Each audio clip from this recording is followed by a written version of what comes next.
My name is Madeline Parker, I'm 30 years old, and 10 years ago my mother slapped me across the face while my brother Jason clapped and my father Robert smirked. I had just shared news of my biggest career achievement. That night, sitting alone in my rental car, I made 3 phone calls that changed everything. For years I'd endured their favoritism, manipulation, and dismissal. But that slap wasn't just physical. It was the final confirmation that nothing I achieved would ever be enough. I was done seeking their approval. Before I continue with how I ended it all, drop a comment letting me know where you're watching from. And hit that like and subscribe button if you've ever had to make difficult choices for your own well-being. Growing up in suburban Boston, I always knew something was off about our family dynamic. Our colonial-style house with its perfect lawn and white picket fence projected an image of middle-class perfection that masked the reality inside. From my earliest memories, the pattern was clear. Jason was the golden child and I was the afterthought. When Jason turned 12, my parents surprised him with a brand new set of hockey equipment, top-of-the-line everything. Despite the hefty price tag, 3 months later on my 10th birthday, I received a dusty set of used figure skates from a cousin I'd never met. "We need to be practical, Maddie," my mother Catherine said. "Besides, it's not like you're going to stick with it anyway." I did stick with it for 6 years, but my parents attended only 2 of my skating competitions. They never missed a single one of Jason's hockey games. In 8th grade, I brought home a report card with straight A's and showed it to my mother while she was preparing dinner. She glanced at it and nodded. "That's nice, honey. Put it on the fridge if you want." Later that same evening, Jason proudly presented his report card. Mostly C's with a single B- in physical education. My mother gasped with delight, hugged him tightly, and called my father into the kitchen. "Look at this. A B- in P. We should celebrate this weekend." My report card had already slipped behind the grocery list. My mother Catherine was a master of emotional manipulation. She wielded guilt like a weapon, punishment like a shield, and approval like a rare, precious commodity that I was constantly unworthy of receiving. "Why can't you be more like your brother?" became the soundtrack of my adolescence, playing on repeat through every achievement and disappointment. When I won the state debate championship in junior year, she simply said, "It's too bad you can't put that energy into something more useful." My father Robert was emotionally distant, hiding behind his newspaper or escaping to his workshop in the garage. He rarely contradicted my mother, and his silence enabled her behavior. On the few occasions I appealed to him directly about the unfair treatment, he would sigh deeply and say, "Your mother knows what's best. Don't make things difficult, Madeline." His favorite phrase was "keep the peace," which really meant don't upset your mother by demanding fair treatment. I developed coping mechanisms out of necessity. Books became my refuge, worlds I could escape into where justice prevailed and effort was rewarded. My academics became my focus, not just because I naturally enjoyed learning, but because it was the one area where the results couldn't be dismissed or explained away. An A on a calculus test was an A, regardless of my mother's attempts to minimize it. Mrs. Thompson, my high school English teacher, was the first adult who truly saw me. After I turned in an essay about family dynamics in the Glass Menagerie, she asked me to stay after class. "There's a lot of pain in this essay, Madeline," she said gently, "and a lot of insight. You know that not all families function like the one you described, right?" It was the first time anyone had validated that what I was experiencing wasn't normal. Mrs. Thompson became my sanctuary at school, letting me eat lunch in her classroom when the noise of the cafeteria became too much, recommending books that helped me understand family dysfunction, and writing a glowing college recommendation that would change my life. The perfectionism that developed during those years was like armor. If I could just be perfect enough, work hard enough, achieve enough, then surely they would see my worth. Every test, every competition, every opportunity became another chance to finally earn their approval. It was exhausting and it was never enough. When my college acceptance letters arrived, my parents' reactions were predictable. Jason, who had dropped out of community college after 1 semester, lounged on the couch playing video games while my mother opened my mail. "Northwestern? That's so far away. And expensive. You know we can't afford that, right?" When I explained that I'd received a significant merit scholarship, she frowned. "Well, don't expect us to cover the difference." Your brother needs our support right now. He's starting a business. I left for college that fall with 2 suitcases, $300 saved from my part-time job, and the desperate hope that physical distance would somehow heal the emotional wounds. Little did I know that true separation would take much more than miles. Northwestern University was a revelation. For the first time, I was surrounded by people who valued intellect, ambition, and hard work. My roommate Jessica looked genuinely impressed when I outlined my study schedule. My professors nodded with approval when I asked questions in class. No one compared me to anyone else or suggested I was trying too hard. I felt like I could finally breathe. The financial struggle was real. After my parents refused to help with tuition or even co-sign loans, I cobbled together a patchwork of scholarships, grants, work-study positions, and part-time jobs. Some nights I survived on ramen and coffee, studying until dawn in the 24-hour library because my waitressing shift hadn't ended until midnight. But even on the hardest days, the struggle felt worthwhile because it was mine. Every dollar earned, every assignment completed, every small victory belonged entirely to me. During my sophomore year, I took a marketing class with Professor Laura Mitchell that would change my trajectory. Her lectures were electrifying. She brought real-world case studies to life and challenged us to think beyond textbook solutions. After I submitted a project analyzing a failed product launch that earned the highest grade in the class, she asked me to stay behind. "This analysis shows remarkable insight, Madeline," she said, leaning against her desk. "Have you considered focusing on strategic marketing? You have a natural talent for identifying what companies are doing wrong and how they could do better." That conversation led to a research assistantship, which led to Professor Mitchell becoming my mentor. She wasn't just academically supportive. She seemed genuinely invested in my growth as a person. When I hesitantly shared some details about my family during a coffee meeting, her face showed concern rather than judgment. "You know, sometimes the family we're born into isn't equipped to appreciate who we truly are," she said. "That doesn't diminish your worth. It just means they can't see clearly."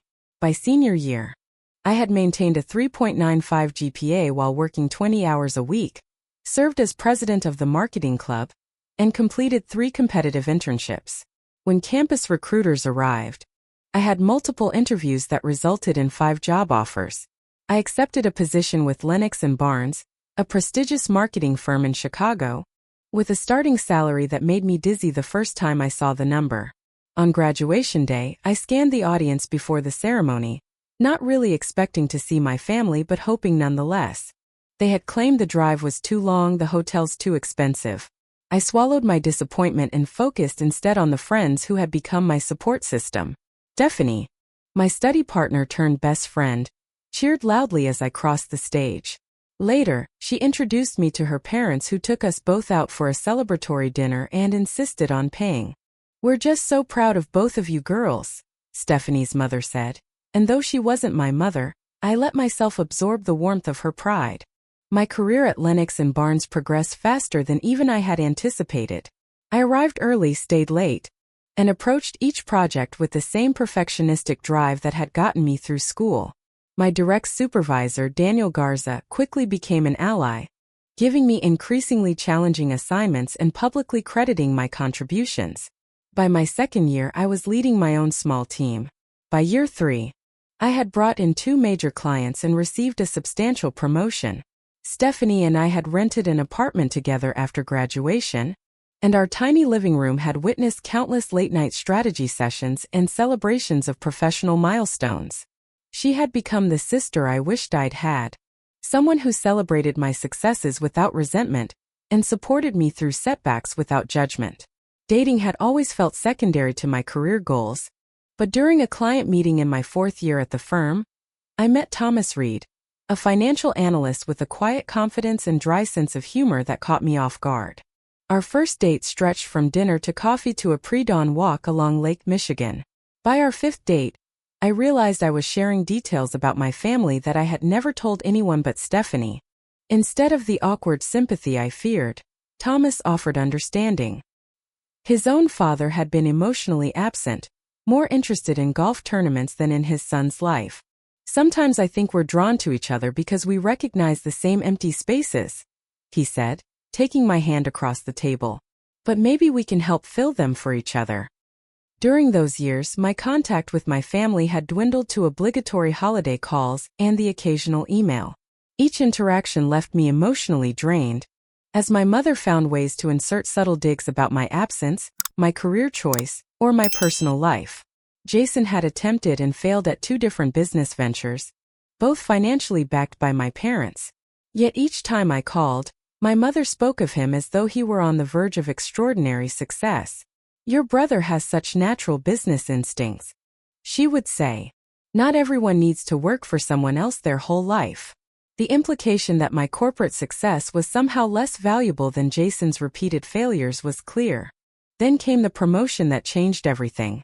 At 26, I was named marketing director, becoming the youngest person to hold that position in the company's history.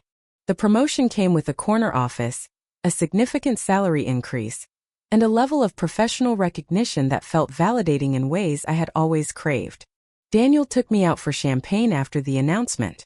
"I've never seen anyone so deserving of success," he said, raising his glass.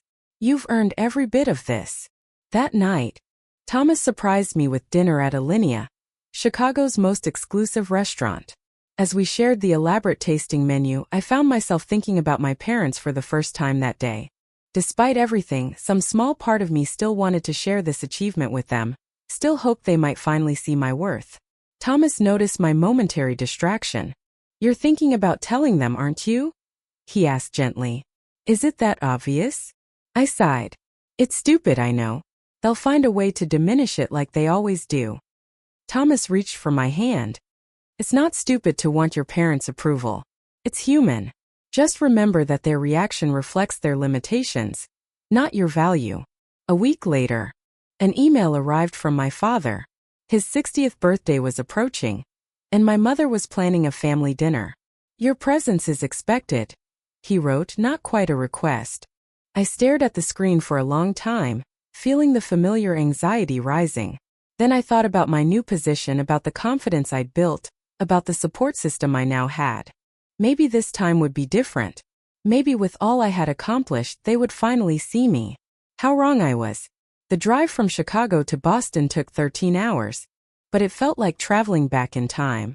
With each mile, I could feel myself shrinking, the confident marketing director fading as the overlooked daughter reemerged.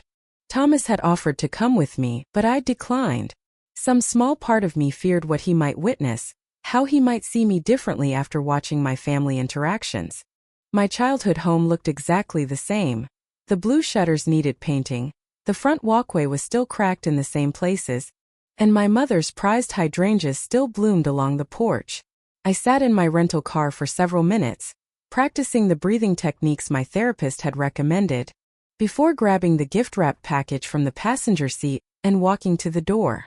My mother answered on the second knock, her face registering surprise before settling into a tight smile. "Madeline, you're early. We weren't expecting you for another hour." No hug, no "it's good to see you." Just mild disappointment that I had disrupted her schedule. "Traffic was lighter than I expected," I replied, following her into the house. The familiar scent of lemon furniture polish and her signature pot roast brought an unwelcome wave of nostalgia. In the living room, my father looked up briefly from his newspaper. "You made it," he said, as if my presence was unexpected despite the explicit instruction to attend. He looked older. His hair now completely gray, but his expression of mild disinterest hadn't changed. Jason was sprawled on the couch, beer in hand, watching a basketball game. 32. He had gained weight and lost hair, but his smirk remained the same when he saw me. "Well, look who decided to grace us with her presence," he said. "The big-shot Chicago executive." Dinner was a masterclass in passive aggression. My mother had prepared all of Jason's favorite foods and none of mine, despite having asked about any dietary restrictions in a prior email. The conversation revolved around local gossip about people I barely remembered and detailed updates on Jason's life.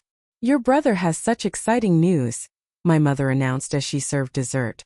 "Tell her, Jason." Jason puffed up visibly. "I'm starting a new business venture. Premium auto detailing for luxury vehicles. There's a huge market for it in this area."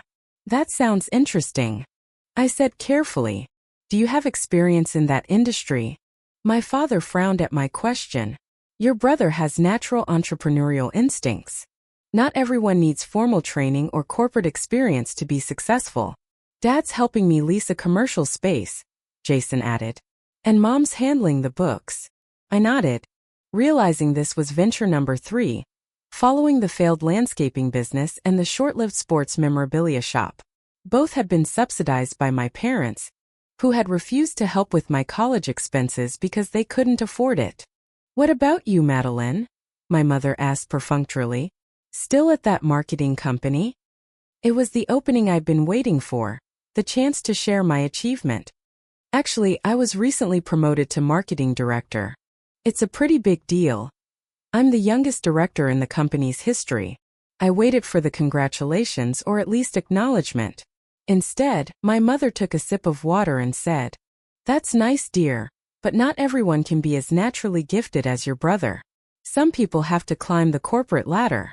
The familiar pain of dismissal rose in my chest, but this time, something else rose with it: anger. Naturally gifted?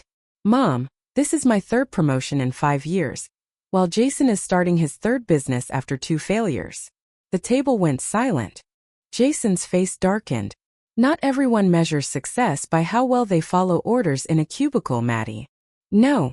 Some people measure it by how many times they can fail and still get Mom and Dad to fund their next attempt, I replied, the words escaping before I could reconsider. My mother's fork clattered against her plate. Madeline Elizabeth Parker. How dare you speak to your brother that way? He takes risks, he has vision. All you've ever done is play it safe and do what you're told. 26 years of suppressed resentment erupted. Play it safe? I worked my way through college after you refused to help me. I built my career from nothing. I just made director at 26. Meanwhile, Jason lives in your basement at 32. And you're bankrolling his 3rd failure. I saw it coming but couldn't believe it was actually happening. My mother's hand connected with my cheek with a crack that seemed to echo in the suddenly silent dining room. The force of it snapped my head to the side and left a burning imprint on my skin. In the ringing silence that followed, Jason began to clap slowly. Finally, he said with a smirk. Someone shut her up. My father, rather than intervening, simply curled his lip into a satisfied smirk. Maybe now you'll learn some respect, he said calmly. Returning to his dessert as if nothing unusual had happened. I sat frozen, my hand pressed against my burning cheek, unable to process what had just occurred. The family dinner I had dreaded had turned into something far worse than I had imagined. In that moment, the remaining threads of hope I had harbored about my family snapped completely. Without a word, I stood from the table, grabbed my purse and walked out the front door. Behind me, I could hear my mother calling my name, her tone indignant rather than apologetic. I didn't look back. In my rental car, hands shaking as I turned the key in the ignition, I realized I was crying not from the physical pain, but from the final confirmation that I would never be enough for them. Never be valued. Never be loved the way a daughter deserves to be loved. As I pulled away from the curb, I had no idea where I was going. I just knew I couldn't stay there another minute. And I had no idea that the 3 phone calls I was about to make would completely transform my life. The parking lot of a 24-hour Walgreens became my sanctuary that night. I sat in my rental car, the engine off, streetlights casting strange shadows across the dashboard. My cheeks still burned from my mother's slap, but the physical pain was nothing compared to the emotional devastation. I had driven there on autopilot, needing to be somewhere. Anywhere that wasn't my childhood home. Tears streamed down my face as I finally allowed myself to feel the full weight of what had happened. It wasn't just the slap. It was the culmination of a lifetime of rejection, of never being good enough, of having my achievements dismissed while Jason's failures were celebrated. It was the realization that no matter what I accomplished, they would never see me. My hands trembled as I reached for my phone. It was nearly midnight, but I knew exactly who I needed to call. Stephanie had been my rock through college and beyond, the sister I'd never had but desperately needed. She answered on the second ring, her voice thick with sleep. "Maddie, is everything okay?" The sound of genuine concern in her voice broke something open inside me, and I found myself sobbing as I recounted the evening's events. I told her about the slap, about Jason's applause, about my father's smirk and cold words. "Oh, Maddie," she said when I finished, her voice both sad and angry. "I'm so sorry they treated you like that.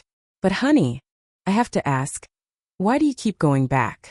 Why do you keep giving them chances to hurt you?" "They're my family," I whispered, though the word felt hollow. "No," Stephanie replied firmly. "Biology made them your relatives. But family, real family, doesn't treat each other like that.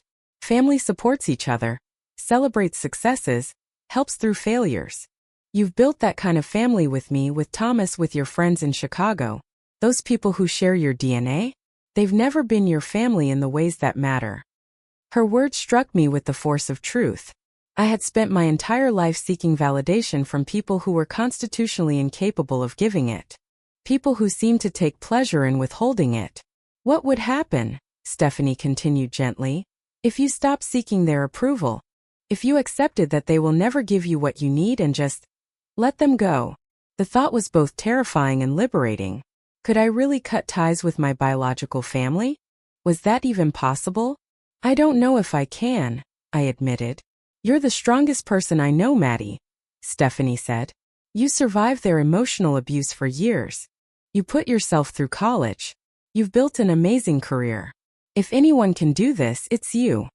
After hanging up with Stephanie, I sat in silence for several minutes, turning her words over in my mind. Then I called Thomas.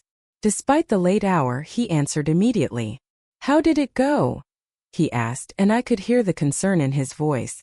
When I told him what had happened, his reaction was immediate and fierce. "That's assault, Madeline. What your mother did. That's literally assault. And your father and brother just sat there? That's not a family, that's a group of abusers." His outrage validated my own feelings in a way I desperately needed. "I don't know what to do," I confessed. "Stephanie thinks I should cut them off completely." "I agree with her," Thomas said without hesitation.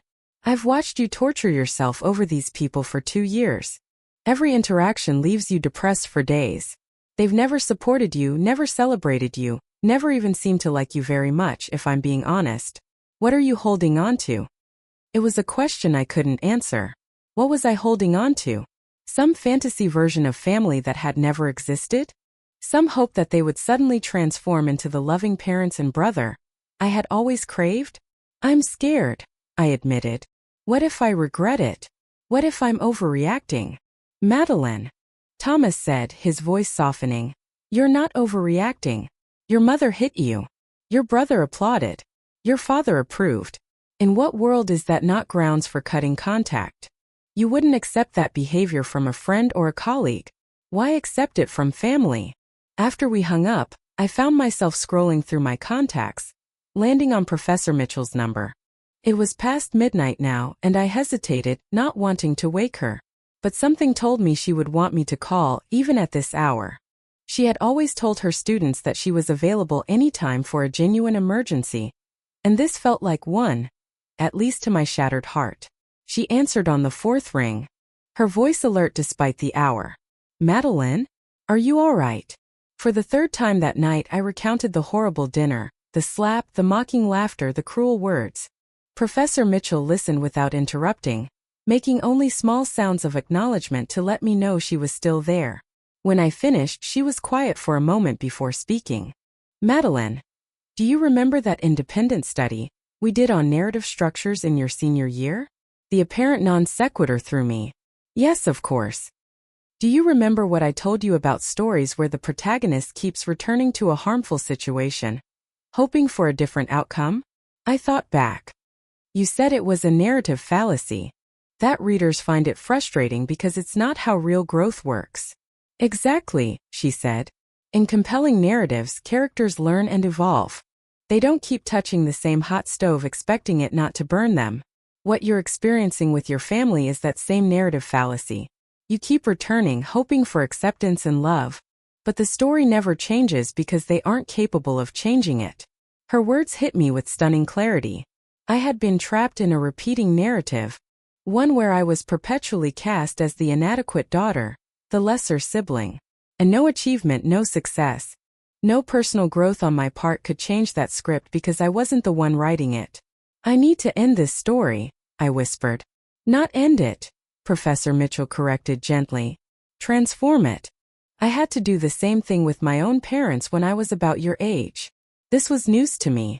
In all our years of mentorship, she had never mentioned family difficulties of her own. My father was an alcoholic with a vicious temper, she continued. My mother enabled him at every turn. I spent years trying to earn their approval, trying to be perfect enough to make them proud, to make them stop drinking, to make them see me. One Christmas, after a particularly awful incident, I realized I was destroying myself trying to fix people who didn't want to be fixed. So I left. I set boundaries. I built my own life, my own family of choice. Was it hard? I asked, my voice small. Incredibly, she admitted. There were days I questioned everything. Days I felt like an unnatural daughter for abandoning my parents. But eventually, I realized that taking care of myself wasn't selfish. It was necessary. You can't set yourself on fire to keep other people warm, Madeline. We talked for another hour. Professor Mitchell sharing her own journey of separation and healing, offering practical advice about boundaries and self-care. By the time we hung up, the first pale light of dawn was creeping into the sky, and I felt a strange sense of calm settling over me. I opened my email app and began to compose a message to my parents. The words flowed easily now, without the anger and hurt that had choked me earlier. This wasn't about punishing them anymore. It was about saving myself. I'm ending it all, I typed and then paused, realizing how that might sound. No, I wasn't ending my life. I was ending the toxic cycle that had defined it for too long. I was ending the futile quest for approval from people who would never give it. I was ending the story where I was perpetually cast as the villain in my own family. With trembling fingers but resolute heart, I continued typing the email that would transform my narrative forever. The email I composed that night was the most honest communication I'd ever had with my parents. I wrote, "What happened at dinner tonight has made it clear that this relationship is damaging to my well-being. The physical assault, Jason's mockery, and Dad's approval of both showed me that I cannot continue seeking connection with people who consistently hurt me. I will be taking time away from our relationship. Not out of anger, but as an act of self-preservation. Please do not contact me. If and when I'm ready to establish any form of communication, it will be on my terms with clear boundaries. I wish you well. But I need to prioritize my own health and happiness now." I read it 3 times before pressing send, then started the long drive back to Chicago as the sun rose. There was a strange lightness in my chest despite the heaviness of the situation. The peculiar relief that comes with finally putting down a burden you've carried for far too long. The response began before I even reached the Indiana state line. My phone buzzed with text messages from my mother. "How could you do this to me? After everything I've sacrificed for you? You're breaking my heart, Madeline. This kind of dramatic overreaction is exactly why we've always worried about you. I can't believe you would abandon your family over one little disagreement." Each message twisted the knife, revealing how completely she had reframed the situation in her mind. A physical assault had become one little disagreement. My need for distance had become an attack on her. Even in this, I was cast as the villain. By evening, Jason had left 3 voicemails, each more belligerent than the last. "Way to make Dad's birthday all about you again," the first one began. By the third, he was slurring his words, calling me dramatic and selfish and jealous of his success. I deleted them all. My father's response came the next morning. A single cold email. "Your mother is distraught.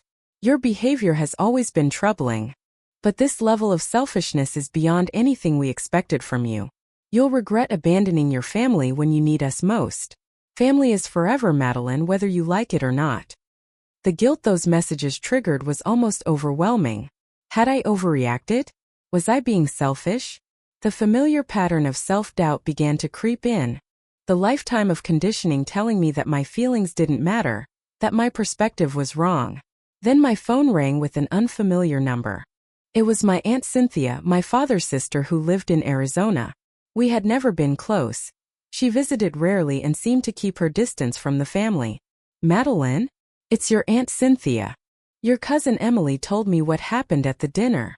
I tensed, preparing for another attack, another person telling me I was wrong to set boundaries. I want you to know that I support your decision completely, she continued, her voice gentle but firm. What Catherine did was inexcusable, and Robert and Jason's reactions were appalling. Tears sprang to my eyes at this unexpected support. Thank you, I whispered. I've been doubting myself. Don't, she said firmly. Look, there's something I've never told you. I cut contact with your father and your grandparents for 7 years in my 30s. The favoritism in that family goes back generations. Your father was the golden child just like Jason is now. I was the scapegoat just like you. The revelation stunned me. All these years I had thought I was alone in my experience, that maybe I was imagining the unfair treatment or somehow deserving it. Why didn't you ever say anything? I asked. I tried once when you were about 16. I saw the pattern repeating with you and Jason, and I mentioned it to Robert. He exploded. Accused me of jealousy, said I was trying to poison his family against him. After that, Catherine made sure I was never alone with you during visits. We talked for nearly 2 hours. Aunt Cynthia shared her own journey of setting boundaries, the backlash she faced, and the eventual limited reconciliation on her terms. It will get worse before it gets better, she warned. They'll recruit flying monkeys, other family members, old friends, to try to make you feel guilty and pull you back in. Stay strong. Her prediction proved accurate. Within days, distant relatives and family friends began reaching out. Some were genuinely concerned, but others clearly had been fed a distorted version of events. Your mother says you've had some kind of breakdown, my father's cousin wrote. She's worried sick about you. An old neighbor called to tell me that family disagreements shouldn't be handled by running away. My mother's sister sent a scathing email about the commandment to honor thy father and mother, and how I was breaking your poor mother's heart with this childish behavior. Through it all, I held firm, though not without struggle. After a particularly vicious voicemail from my mother, in which she said I had never been the daughter she deserved, and that she was better off without such a selfish, ungrateful child, I finally blocked their numbers. It felt both terrifying and liberating. 2 weeks after the incident, I began seeing Dr. Lisa Montgomery, a therapist specializing in family trauma. In our first session, I hesitantly recounted the family dinner, still half expecting to be told I was overreacting. Instead, Dr. Montgomery nodded and said, "What you're describing is a classic dysfunctional family system with clear roles: the golden child, the scapegoat, the enabler. Your decision to remove yourself from that system is not only reasonable but healthy." The validation from a professional was immensely reassuring. Over the following weeks, we began the difficult work of processing not just the recent incident but the lifetime of emotional neglect and manipulation that had preceded it. I learned about trauma bonds, about how the constant withholding and occasional granting of parental approval had created an addiction-like pattern in my brain. I learned that the guilt and doubt I felt were normal responses to breaking that addiction. Estrangement is not a decision most people make lightly, Dr. Montgomery told me in our 4th session. It comes after years of trying everything else. The fact that you're questioning yourself, that you're in pain over this decision, shows that you're not the selfish person they're painting you as. Truly selfish people don't worry about whether they're being selfish. 1 month after the slap that changed everything, I received a card in the mail with my mother's handwriting. Inside was a check for $500 and a note that read, "Thought you might need this. Call when you're done with this ridiculous silent treatment." Mom. There was no apology, no acknowledgement of what had happened, just a financial transaction meant to obligate me and minimize my legitimate grievance as ridiculous silent treatment. I returned the check with a brief note. I'm not in financial need. What I needed was respect and support, which money cannot buy. It was the last direct communication I would have with my mother for 6 months. 6 months after the night of the 3 calls, my life had transformed in ways both subtle and profound. The promotion to vice president of marketing came 3 months earlier than expected, after I led a campaign that brought in our largest client to date. My boss Daniel cited not just my strategic thinking, but my leadership skills and emotional intelligence as factors in the promotion. "I've seen a change in you these past months," he said during the meeting where he offered me the position. You've always been brilliant, Madeline, but there's a confidence now. A groundedness that wasn't there before. Whatever personal work you've been doing, it's reflecting in your professional life. He wasn't the only one to notice. Thomas commented that I laughed more easily, that I no longer flinched at constructive criticism, that I seemed more present in our relationship. It's like you were always slightly braced for attack before, he said one evening as we cooked dinner together in his apartment. Now you're just here. Fully here. Our relationship had deepened in the wake of my family estrangement. Thomas had been steadfast in his support, never pushing me to reconcile for the sake of peace, never suggesting that family ties should be preserved at all costs. On a weekend trip to Michigan's wine country, over a bottle of Cabernet and a sunset view of the vineyards, he got down on one knee and proposed. The ring was his grandmother's, reset with additional small diamonds. She was the person who made me feel seen and valued when my father couldn't. He explained as he slipped it on my finger. I think she would have recognized that same quality in you. My chosen family had expanded beyond Thomas and Stephanie. Professor Mitchell and I now had monthly dinners where our mentor-student relationship had evolved into a genuine friendship. My therapy sessions with Dr. Montgomery continued, though we had reduced the frequency as I developed stronger coping mechanisms and clearer boundaries. I had also begun volunteering at a community center for teenage girls, leading workshops on professional development and self-advocacy. Many of the girls came from challenging family backgrounds, and while I never shared the full details of my own experience, I found ways to validate their struggles and encourage their resilience. One Tuesday evening, a quiet 16-year-old named Zoe stayed after the workshop, fidgeting with her notebook. "Miss Parker," she began hesitantly, "how do you deal with it when your family makes you feel like you're never good enough? When nothing you do matters?" My heart ached for her, recognizing the familiar pain in her eyes. "First, I want you to know that it's not about you," I said gently. "When family members consistently make you feel inadequate, that's about their limitations, not yours." We talked for nearly an hour. I shared some of my own strategies, finding supportive people outside the family, celebrating my own achievements even when my family wouldn't, recognizing that I couldn't change them but could change how I responded to them. As she left, Zoe hugged me impulsively. "Thanks for not just saying I should try harder to get along with them," she said. "Everyone else always does that." The interaction left me reflecting on how much I had internalized my family's narrative about me. That I was difficult, oversensitive, not as naturally gifted as Jason, and how long it had taken to recognize those beliefs as false. Helping Zoe see that she wasn't the problem felt like healing a younger version of myself. There were still hard days, of course.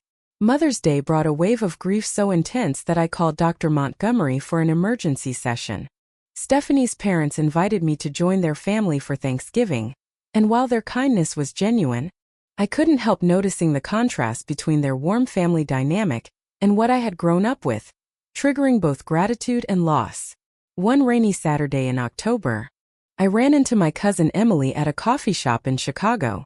I hadn't known she had moved to the city and was caught off guard when she called my name as I waited for my latte. "Madeline, I thought that was you." Her smile seemed genuine, but I tensed, unsure if this was a chance encounter, or if she had been recruited as what Aunt Cynthia called a flying monkey. We sat at a small table by the window, the awkwardness palpable. Emily had always been kind, but we had never been close, our interactions limited to family gatherings. "How are you?" she asked, stirring her tea. "Really? I'm good," I said cautiously. "Work is going well. I'm engaged." I showed her the ring. "That's wonderful," she said, then hesitated. "Look, I'm not here to ambush you or report back to Aunt Catherine. I want you to know that not everyone in the family thinks you're wrong." I raised an eyebrow, skeptical. "Seriously?" she continued. "The way they treated you was awful. Mom, Aunt Cynthia, told me about her own history with the family. It's like watching history repeat itself." She paused, then added, "They're telling everyone you abandoned them for no reason, that you're having some kind of breakdown. But those of us who were at the dinner, we saw what really happened." The validation was unexpected and powerful. "Thank you for telling me that," I said, my voice slightly unsteady. Do you think you'll ever speak to them again? Emily asked. I considered the question. I don't know. Not as things are now. Maybe someday, if they can acknowledge what happened and commit to treating me with respect. But I'm not holding my breath. As we parted, Emily hugged me and whispered, "You're so much stronger than I would have been. I admire that." Walking home from that encounter, I realized that the constant ache of my estrangement had dulled to an occasional pang. The guilt that had initially threatened to drown me had receded to a manageable tide that came and went. The work I had done with Dr. Montgomery, the support of my chosen family, and the clarity that came with distance had all contributed to a healing I hadn't thought possible 6 months earlier. That evening, scrolling through photos of a recent weekend trip with Thomas, I realized I hadn't thought about what my parents would think of him in weeks. I was making decisions based on my own values and desires, not in reaction to or anticipation of their judgment. For perhaps the first time in my life, I was truly authoring my own story. I think I'm ready to fully move on, I told Thomas that night as we lay in bed, my head on his chest. Not in the sense of reconciling, but in the sense of releasing the hope that they'll ever be different. He stroked my hair gently. That's a big step. Are you sure? I nodded against his chest. The opposite of love isn't hate. It's indifference. I'm ready to be indifferent to their opinions, their judgments, their narrative about me. I'm ready to be free. And in that moment I truly felt it, the lightness of letting go, the peace of acceptance, and the quiet joy of choosing myself after a lifetime of being told I wasn't worthy of being chosen. 10 years have passed since that fateful night when my mother slapped me, my brother clapped, and my father smirked. A decade since I made 3 phone calls that changed the trajectory of my life. Looking back from age 36, I barely recognize the young woman who drove away from her family home that night, devastated and alone. Today I run Parker Strategic Marketing, a boutique agency I founded 5 years ago that specializes in helping mission-driven companies amplify their impact. My corner office overlooks Lake Michigan, and the shelves display industry awards alongside photos of my family. My real family, the one I've built through choice and love rather than biology. Thomas and I married 8 months after his proposal in a small ceremony by the lake. Stephanie was my maid of honor, and Professor Mitchell gave a reading. We now have a 4-year-old daughter, Lily, who has her father's kind eyes and my stubborn determination. When she was born, I made a sacred promise to myself and to her. She would always know her worth, her voice would always be heard, and her achievements would always be celebrated. The journey to healing was neither quick nor linear. Therapy became a cornerstone of my recovery, a safe space to untangle the complex web of emotions surrounding my family estrangement.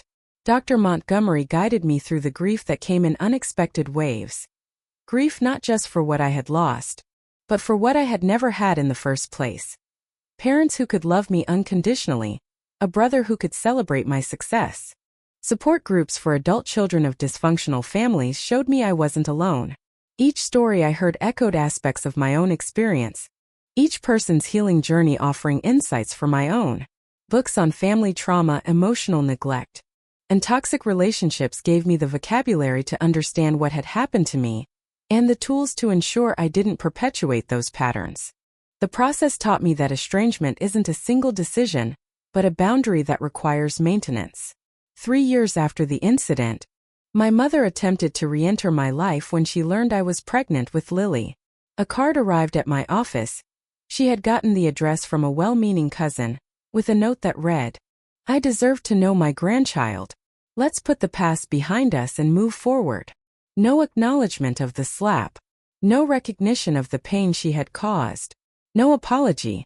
Just an expectation that she was entitled to a relationship with my child despite having never respected me as an adult or apologized for physically assaulting me. After careful consideration and several discussions with Thomas and Dr. Montgomery, I decided to allow very limited, supervised contact under specific conditions. I wrote back, "I'm open to the possibility of you having a relationship with Lily, but only if you can acknowledge what happened between us, take responsibility for your actions, and commit to respecting my boundaries. This would include no unannounced visits, no undermining my parenting decisions, and no comparing Lily to other children or family members." Her response was telling. I don't know why you always have to make things so complicated. Can't we just be normal? Normal. That word had been weaponized throughout my childhood to dismiss my feelings, to paint me as the problem when I objected to unfair treatment. Why can't you just be normal? Had been the refrain whenever I expressed hurt or asked for equality. We eventually established a highly controlled relationship where my mother sees Lily 3 or 4 times a year. Always with me present. Always in public places or our home. She sends birthday and Christmas gifts, which I screen before giving to Lily. My father has never expressed interest in meeting his granddaughter, and Jason remains completely estranged from my life. My relationship with Aunt Cynthia, however, has flourished. She has become the mother figure I always needed, supportive, wise, and genuinely proud of my accomplishments. She visits every other month, delighting in Lily's growth and development, sharing stories and wisdom without judgment or manipulation. "You've broken the cycle," she told me after watching me patiently help Lily work through a frustration. "That's the greatest achievement anyone in our family has ever accomplished. The family I've created through choice rather than blood has become my foundation." Stephanie and her husband live just a few blocks away, and our children are growing up as closely as cousins. Thomas's parents have embraced me completely, treating me with the kind of parental love I had always craved. Professor Mitchell, now retired, has become a cherished elder in our circle. Her academic brilliance now focused on teaching Lily chess and introducing her to classic literature far beyond her years.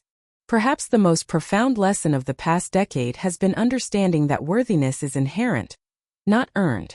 For so long I had believed that if I just achieved enough, succeeded enough, proved myself enough, then finally my family would love me as I deserved to be loved. The painful truth, and ultimate liberation, was recognizing that their inability to value me had nothing to do with my worth and everything to do with their limitations. I no longer chase approval or validation. I no longer apologize for my success or diminish my achievements to make others comfortable. I no longer accept treatment that undermines my dignity or peace of mind. These boundaries aren't selfish. They're necessary for authentic connection and genuine self-respect. When people ask me about my family and I explain the estrangement, reactions vary. Some understand immediately, having witnessed or experienced similar dynamics.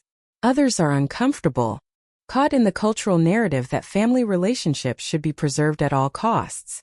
"But they're your parents," they say, as if biology alone entitles someone to unlimited access to your life regardless of their behavior.